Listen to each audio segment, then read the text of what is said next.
Aurélie Alban, je travaille à la SNCF. Je m'occupe actuellement des TER de la région Auvergne-Rhône-Alpes. Je suis membre de l'UNSA, élue CSE suppléante. Alors clairement, j'ai eu des soucis dans l'entreprise. C'est des collègues de l'UNSA que j'avais déjà croisés. J'ai fait appel à eux pour m'assister, pour m'aider. Et j'ai trouvé des personnes très ouvertes, très sympas, avec des très bons conseils. Et du coup, ça m'a donné envie de continuer avec eux parce que c'était humainement vraiment des gens super, que je côtoie toujours d'ailleurs. Et j'ai adhéré et petit à petit, j'ai fait connaissance avec eux et puis je suis devenue de plus en plus militant. Je suis à la SNCF, donc j'ai eu plutôt des soucis avec les autres syndicats justement. On pourrait parler de sexisme et de choses comme ça, donc j'ai eu des gros soucis. L'UNSA était vraiment la réponse dont j'avais besoin à ce moment-là et ils ont été vraiment super avec moi. Ça m'a beaucoup aidée. On a parlé de valeurs il n'y a pas longtemps et c'est typiquement les valeurs que j'aime, le respect, les échanges, l'écoute et l'humanité que je rencontre au niveau du syndicat. C'est pour ça que je suis à l'UNSA depuis 10 ans. La justice et l'équité en général, tous ces combats-là, donc tout ce qui est côté discrimination, quelle qu'elle soit, je vais forcément tout de suite monter au créneau et combattre parce que c'est pas admissible. Malheureusement, dans les entreprises, on voit encore beaucoup trop de différences de traitement.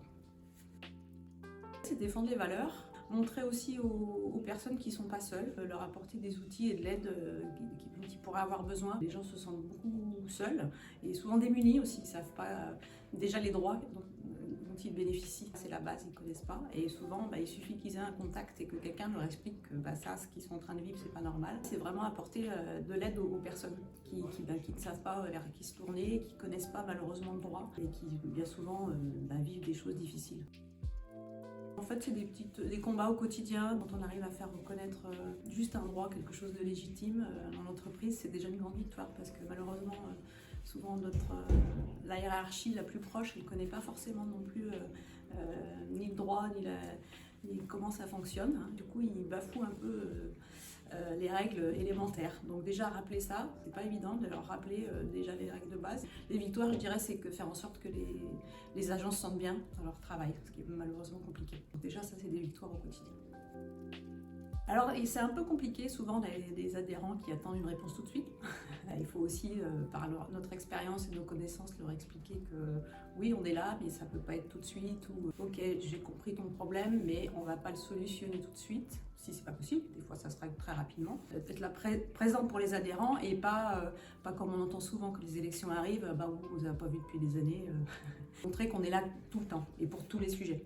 Voilà, c'est pas que de la représentation, c'est vraiment leur montrer qu'on est là et qu'ils peuvent compter sur nous, qu'ils ne se sentent pas seuls aussi.